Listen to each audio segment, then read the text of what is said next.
오늘의 사연 시작합니다. 안녕하세요. 저는 서른 중반의 여자예요. 요즘 가만히 보면 예전보다 대학 졸업한 사람들은 많이 늘었지만 막상 성공과는 직접적으로 연관성이 점점 떨어지는 것 같지 않나요? 연예인들뿐만 아니라 여러 유명 인사들을 봐도 고졸 출신들이 제법 되고 심지어 중학교만 졸업하고도 부와 명예를 다 가진 사람들이 늘기 시작하잖아요. 그래서인지는 몰라도 지금까지 살아오면서 단 한 번도 제 학력에 대해서 열등감을 가져본 적이 없는데 되도 않는 남자친구 가족들이 학벌로 스트레스를 줄 거라고는 생각조차 못했네요. 제가 고졸이거든요. 근데 고졸이 무슨 범죄자도 아니고 저를 조금씩 긁기 시작하는데 나중에는 정말 열받더라고요. 물론 처음부터 그런 태도였다면 애초에 결혼을 약속하지도 않았겠죠. 아무리 자기 아들과 비교해서 뭐 하나 꿀릴 것 없는 제가 마음에 안 드셔도 그렇지. 살아가는데 전혀 지장도 없는 학벌로 후려치려 하다니 진짜 너무한 거 아닙니까?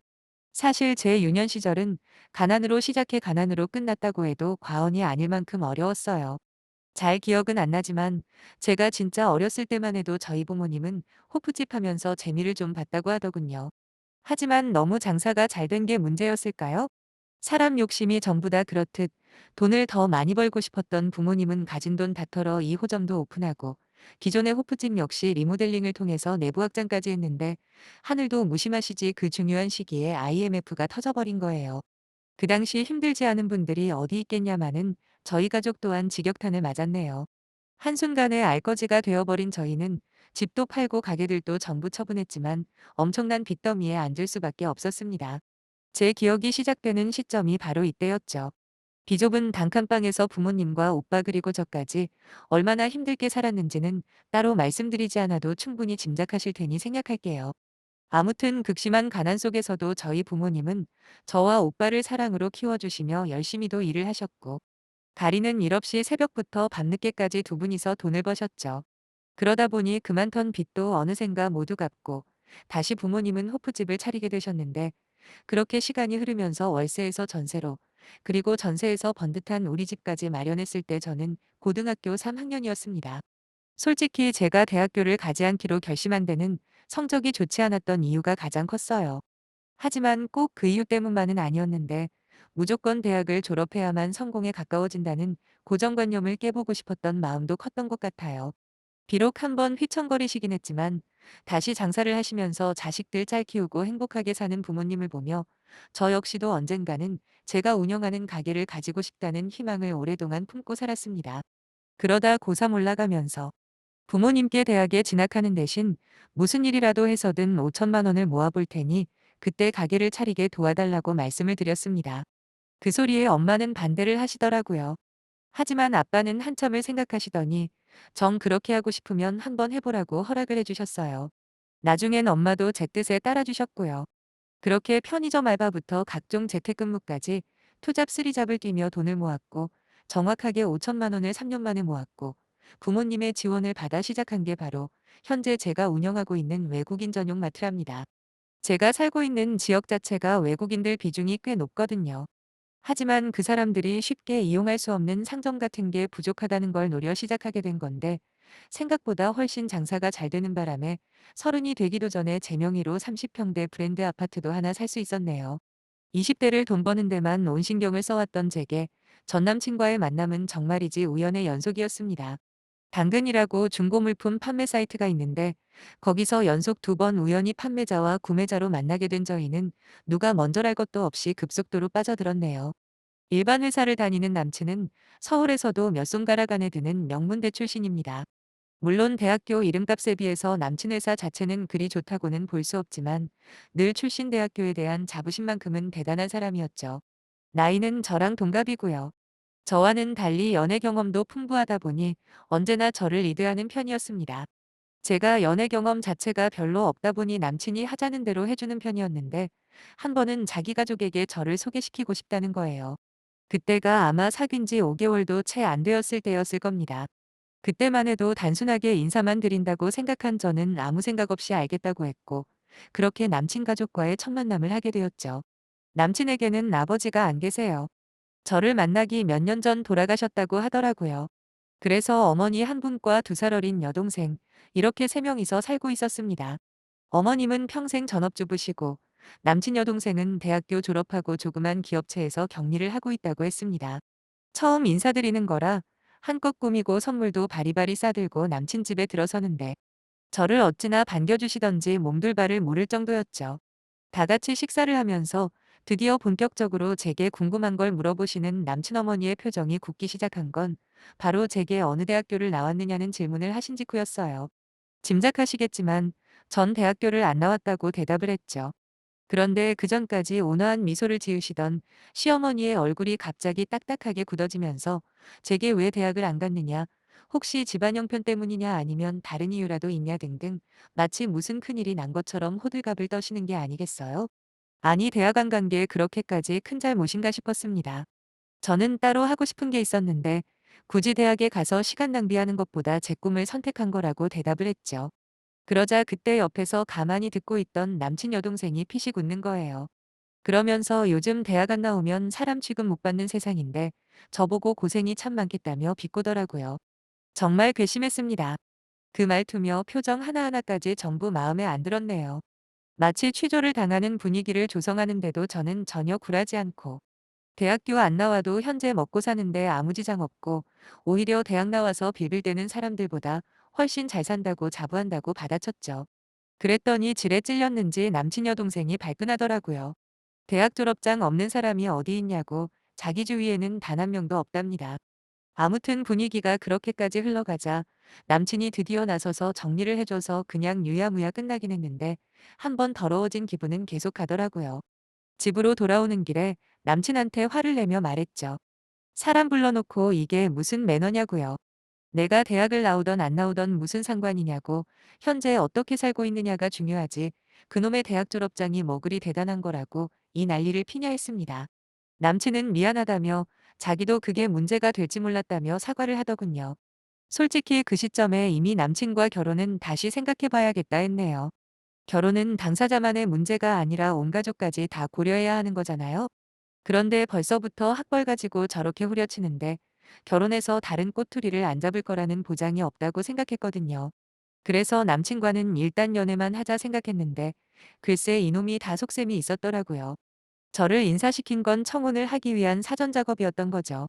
며칠 뒤 제게 인사도 이미 드렸으니까 올해 안으로 결혼하자길래 전 싫다고 했어요. 물론 대놓고 니네 가족 때문이라고까지는 말하지는 못하겠어서 그냥 아직 결혼 생각이 없다고 둘러대긴 했지만 어쨌든 확실하게 거절 의사를 밝혔습니다. 다행히 더 조르지는 않더라고요. 그냥 기다린다고만 하대요. 그런데 진짜 사건은 예상치 못하게 남친 핸드폰에 온 메시지를 제가 우연히 보면서 시작되었어요. 하루는 주말에 남친과 영화관에 간 적이 있어요. 그런데 영화 시작하기 직전에 남친이 화장실을 간다며 일어서다 핸드폰이 좌석에 빠진 걸 몰랐나 봐요. 영화 시작하기를 기다리면서 혼자서 앉아 있는데 자꾸 카톡 메시지가 오는 진동이 느껴지는 겁니다. 주위에 눈치가 보여서 급하게 찾아봤더니 글쎄 남자친구 핸드폰이었던 겁니다. 그래서 진동을 없애려다 우연히 카톡 메시지를 봤는데 진짜 가관도 그런 가관이 없더라고요. 카톡 메시지를 보낸 당사자는 바로 시어머니였어요. 대화 내용의 대부분은 저에 관한 이야기였는데 좋은 말은 하나도 없더군요. 남친이 프로포즈했다는 말에 꼭 그 애랑 결혼을 해야겠냐 하면서 대학교도 안 나온 애랑 결혼하면 집안 망신이라느니 창피해서 어디 소개나 하겠냐는 둥 뭐 이런 막말을 거침없이 쏟아놨더라고요. 더 황당한 건 그런 시어머니에 대한 남친의 반응이었어요. 화를 내도 모자를 파네 자기 딴에는 자기 엄마를 달랜답시고 한다는 말이 가방끈은 짧아도 돈 하나는 잘 번다고. 나중에 그 돈이 누구께 되겠냐 하면서 저랑 꼭 결혼할 거랍니다. 그 말에 남친 어머니가 뭐라고 했는지 아세요? 그러면 최대한 돈은 많이 가지고 와야 한답니다. 너무 충격이었어요.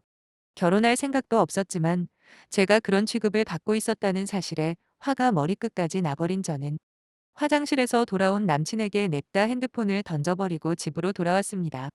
남친은 제가 자기 카톡 메시지를 봤다는 걸 눈치를 못 챈 건지 저더러 말도 없이 갑자기 집으로 가버렸다며 화를 내더군요. 그런 쪽으로는 눈치가 정말 없는 사람이거든요. 그때 제 머릿속에 한 가지 좋은 아이디어가 떠올랐고 그날은 몸이 갑자기 안 좋았다고 핑계를 대고 넘어갔습니다. 그리고 며칠 뒤 분위기 있는 음식점에서 남친에게 지난번 프로포즈한 거 아직 유효하냐고 넌지시 떠봤더니 아무것도 모르는 남친은 입이 귀에 걸리며 반색을 하더라고요. 곰곰이 생각을 해보니 나도 나이가 적은 편도 아니고 이왕 결혼을 한다고 치면 당신만한 남자도 없는 것 같다. 그러니 당장 하는 건 무리일지 몰라도 일단은 결혼을 전제로 사귀고 싶다고 그랬어요. 좋아서 죽을라고 하더군요. 며칠 뒤 제가 먼저 제안해서 남친 집에 다시 인사를 드리기로 했습니다. 전 머리부터 발끝까지 명품으로 도배를 하고 갔죠. 사실 그동안 틈틈이 사놓은 명품들이 조금 있었거든요. 아무튼 풀 세팅하고 남친 집에 들어서니 가장 먼저 남친 여동생 눈이 휘둥그레해지더라고요. 제 옆으로 바짝 다가와서 이거 진품이냐며 엄청나게 관심을 보이길래 전 가볍게 가지고 싶은 거 있으면 말하라고 선물로 하나 줄 수도 있다는 식으로 말을 했습니다. 그랬더니 남친과 똑같은 반응을 보이더군요. 속으로 우스워 죽는 줄 알았어요. 거기다 남친 어머니에게 결혼을 전제로 사귀고 싶다고 말하면서 나중에 결혼을 하게 되면 집은 제가 해갈 거라고 말씀드렸죠. 남친 어머니는 잔뜩 들떠서는 요즘 같은 세상에 남자든 여자든 여유 있는 쪽이 집해오는 거 아주 흔한 일이라며 자기들은 그럼 혼수만 하면 되겠다고 아주 잘 됐다 하십니다. 그러면서도 자꾸 제 눈치를 보시는 게 아마 지난번 고졸이라고 무안을 줬던 게 마음에 걸리는 모양이더군요. 전 아랑곳하지 않고 더 말을 이어나갔죠. 결혼하게 되면 저희 집에서 남친에게 차 한 대 뽑아주실 거라고요. 거기다 남친 여동생을 보며 지금부터 가지고 싶은 명품 가방 하나 골라놓으라고 자신있게 말을 하니 이 멍청한 새 식구들은 그저 좋다고 해벌레 웃기만 했대요. 결국 남친 어머니는 기분이 너무 좋으셨는지 저를 한없이 사랑스러운 눈빛으로 바라보시면서 한마디 하셨어요. 우리 집에 복덩이가 들어오려나 보네? 내가 며느리 복은 있나 보다. 라고요. 사전 작업은 이쯤 하면 되었다 싶어 그날은 극진한 대접을 받으며 식사를 마치고 집으로 돌아왔고 다음날 남친에게 전화해서 헤어지자고 했습니다. 당연히 그게 무슨 말이냐며 펄쩍펄쩍 뛰는 남친놈에게 제가 본 카톡 대화 내용을 다 말해줬죠. 진짜 몰랐나 보더라고요. 화들짝 놀라는 걸 보니 말이에요. 아무튼 전 돈 없는 집안에는 시집 갈 수 있어도 인성이 개차반인 집안에는 볼일 없다 해버렸습니다. 거기다 니네 엄마가 나를 고졸이라 후려칠 때 네가 중간에서 그건 경우가 아니다라며 열심히 막아줬어도 이 결혼 할까 말까 할 판인데 뭐 가방끈은 짧아도 돈은 많으니까 괜찮다고? 그딴 식으로 말하는 너 같은 자식이랑 내가 계속 만날 이유가 있겠냐 말했죠. 지도 할 말은 없는지 아무 말 없이 듣고만 있길래 하고 싶은 말 다 해버렸네요. 내가 집도 해가고 차도 사주고 거기다 니네 동생 명품 가방까지 사준다는 말 그거 그냥 하는 소리 아니라고. 진짜 너랑 결혼을 하게 되면 충분히 해줄 수 있는 것들인데. 니네 식구들이 똘똘 뭉쳐서 굴러온 복을 발로 뻥 차버린 거니 누구 탓하지 말고 스스로 돌아보라 말하곤 전화를 끊어버렸네요. 그 후로 카톡으로 미안하다 사과하고 온갖 찌질한 모습을 다 보였지만 이미 차가워진 제 마음을 돌이키기엔 늦어도 너무 늦은 거죠. 다시 생각해도 어처구니가 없네요. 고졸이던 대졸이던 도대체 그게 뭐가 그렇게 중요하다고 한 사람의 인생을 함부로 비하할 수가 있는 걸까요?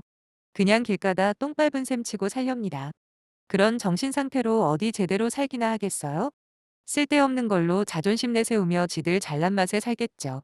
모르긴 몰라도 돈 많은 며느리 들릴 생각에 잠시 행복했었을 텐데 남친놈이 저와 헤어졌다고 말할 때 그 표정들을 못 본 게 유일하게 아쉬운 부분이네요. 아무튼 전 제 인생이나 똑바로 살렵니다.